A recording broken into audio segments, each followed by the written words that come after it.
Querido irmão, querida irmã, chegamos ao quinto domingo da Quaresma, abrindo a semana que nos prepara mais imediatamente para a grande Semana Santa que vamos abrir no próximo domingo com os ramos e a paixão do Senhor, em que celebraremos, caminhando com Jesus, os momentos mais centrais da fé cristã e da história.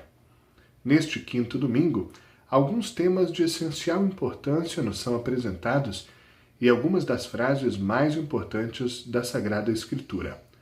Com o apoio do Espírito Santo, procuremos aprofundar o que hoje Deus nos coloca, especialmente a partir de dois temas.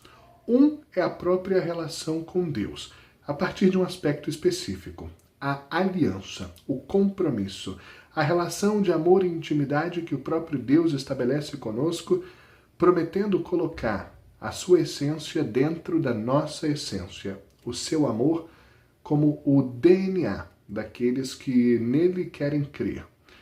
E o segundo tema é a nossa postura, a postura de quem encontrou Deus, de quem encontrou esse segredo extraordinário da vida que é o amor e o que o amor nos leva a fazer, como o amor nos leva a agir. A primeira leitura é tirada do profeta Jeremias, que viveu cerca de 600 anos antes de Cristo.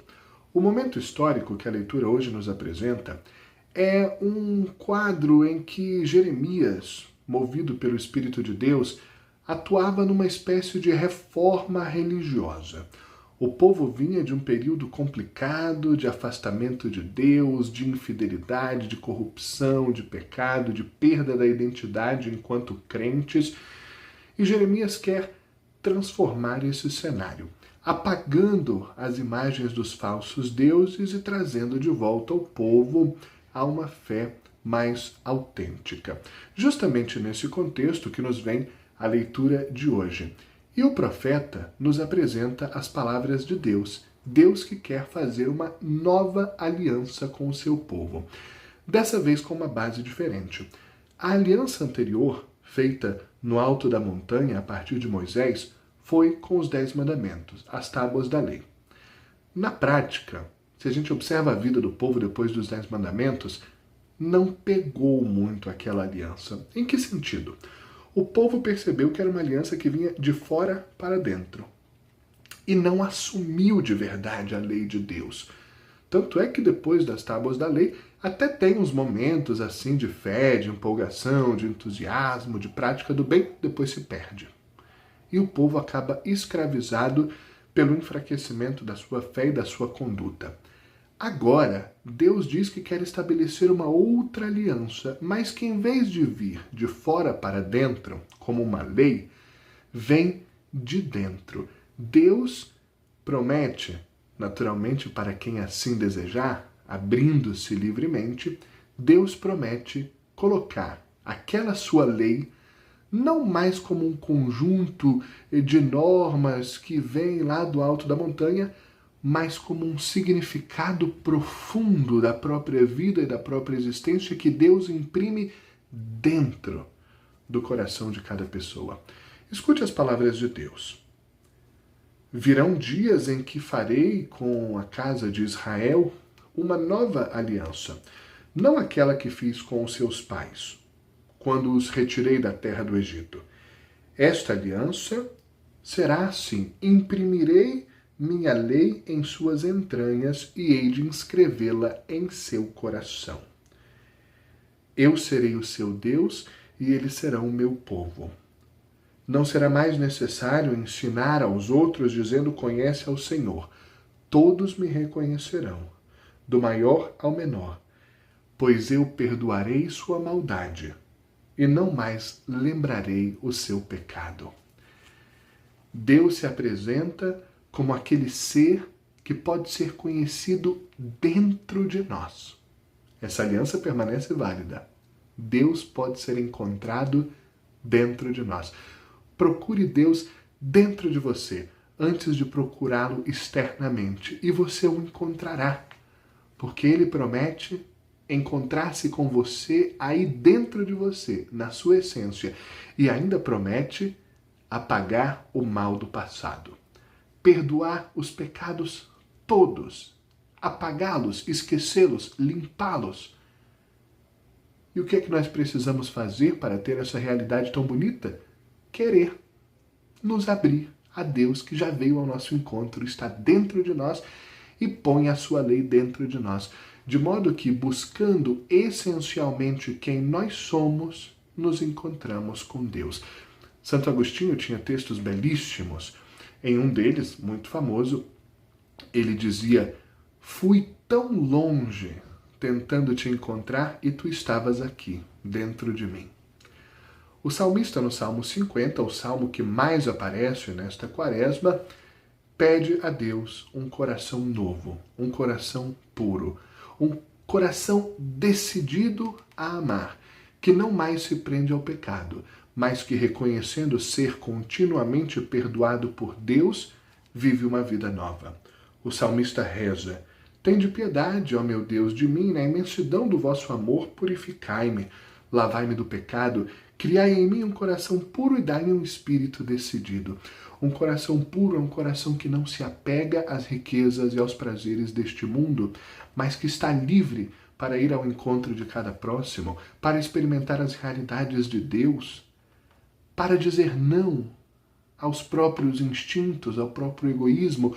Um coração puro é um coração desapegado do que escraviza o ser humano. É esse o coração que o salmista pede a Deus. Um espírito decidido, ou seja, que não fica indo para cá e para lá conforme os ajustes da conveniência, da oportunidade. Um espírito que, uma vez tendo se decidido pelo bem, pela verdade, pela justiça, não muda mais de ideia. Na segunda leitura da carta aos Hebreus, nós escutamos uma interessante apresentação de Jesus como o grande sacerdote da humanidade. E uma frase pode nos causar uma certa dúvida. Parece estranha. Jesus é apresentado como alguém obediente. Como pode Deus ser obediente? Jesus como obediente ao Pai, Deus que obedece a Deus.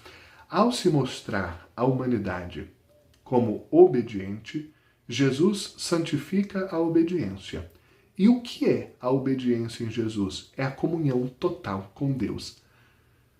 A obediência em Jesus significa uma abertura tão completa, tão profunda, que já não olha os próprios desejos, mas realiza a vontade de Deus. Essa é a obediência em Jesus. Essa é a obediência a qual nós todos estamos chamados.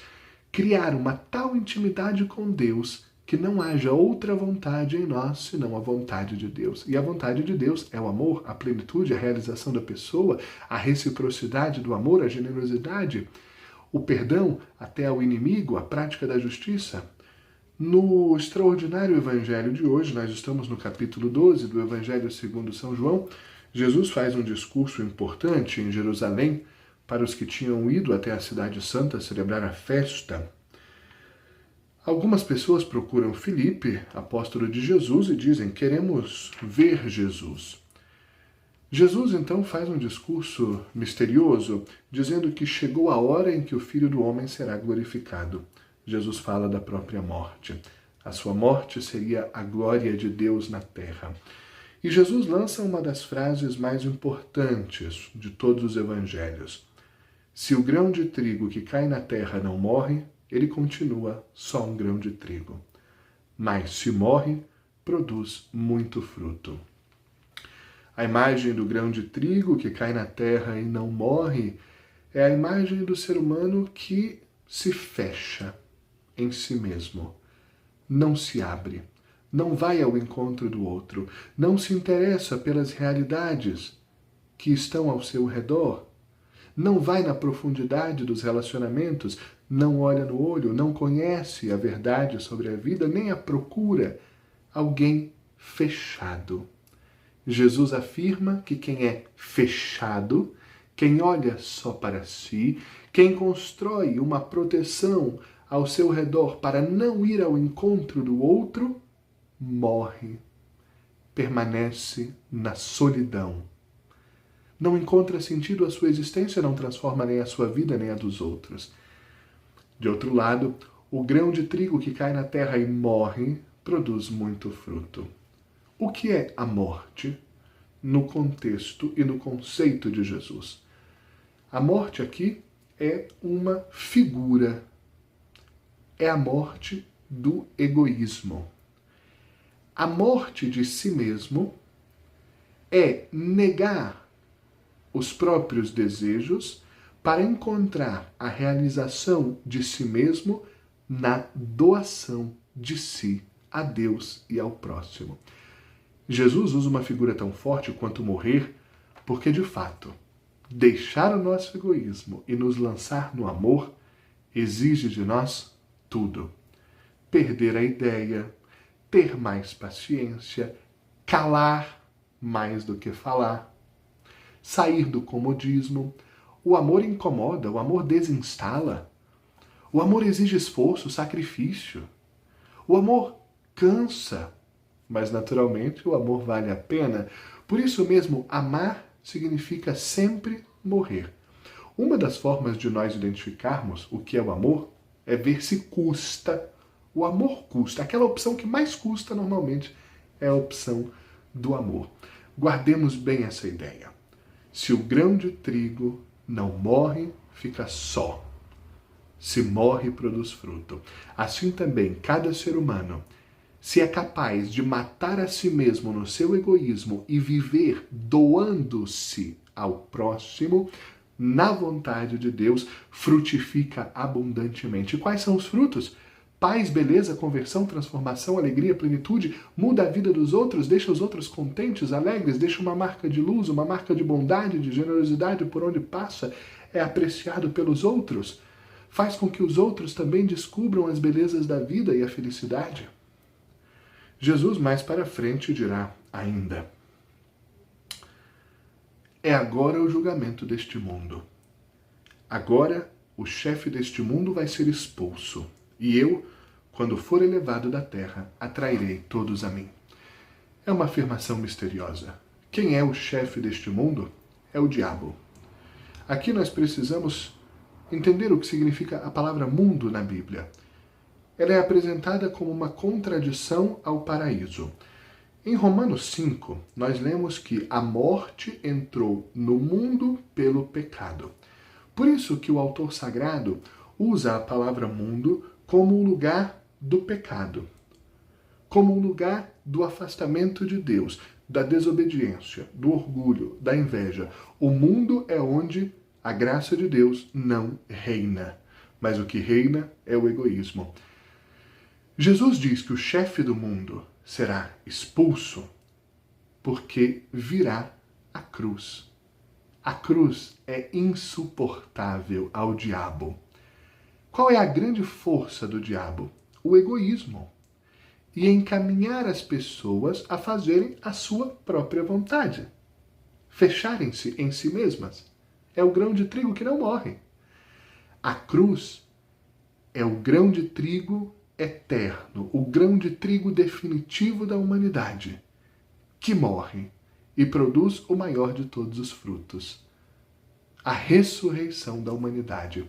O diabo é vencido de uma vez por todas na cruz. Não há nada mais poderoso do que a força da doação voluntária e total de Jesus Cristo, que morre na cruz como o grão de trigo da humanidade e produz frutos de salvação por toda a eternidade, para todas as gerações. O chefe deste mundo, o diabo, está derrotado porque ele é o egoísmo e Cristo é o extremo da generosidade ao ponto de morrer. É um Deus que morre para a salvação, o apagamento dos pecados da humanidade. Quando eu for elevado da terra, atrairei todos a mim. Jesus, na cruz, assume em si todos os males, todas as feridas, todos os medos, todas as chagas da humanidade. E ao morrer, carregando sobre si o peso de todo o mal que pode existir no mundo, mata o mal. E ao ressurgir, é a vitória plena e definitiva sobre todos os males, inclusive sobre a morte. Pela ressurreição de Cristo, nós ressuscitaremos com Ele. Desde já, na terra, já temos aqui a força para ressuscitar dia após dia de cada uma das mortes que nos assolam. E no dia definitivo ressuscitaremos com o Senhor, porque a nossa ressurreição também foi conquistada na cruz.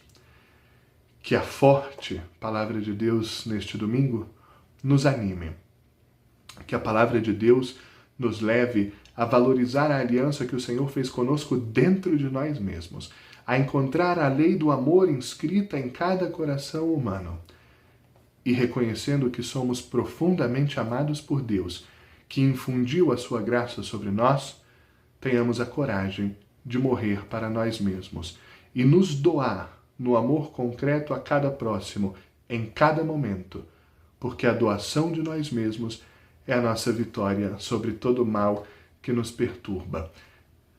Se alguém deixa de lado os próprios desejos e faz a vontade de Deus, encontra muito mais do que aquilo que deixou. É por isso que o Senhor hoje diz: quem perder a sua vida irá encontrá-la. Quem fizer pouco caso da sua vida irá encontrá-la. Aqui significa desapegados de tudo o que nos prende e nos atrai, lançados no amor a Deus e ao próximo, encontraremos uma vida muito, muito, muito maior do que aquela que sozinhos poderíamos construir com os nossos pequenos sonhos e projetos. O grande sonho e projeto de Deus para nós é o amor. Bom domingo, boa quinta semana da Quaresma, que o Senhor nos abençoe nesta semana. Amém.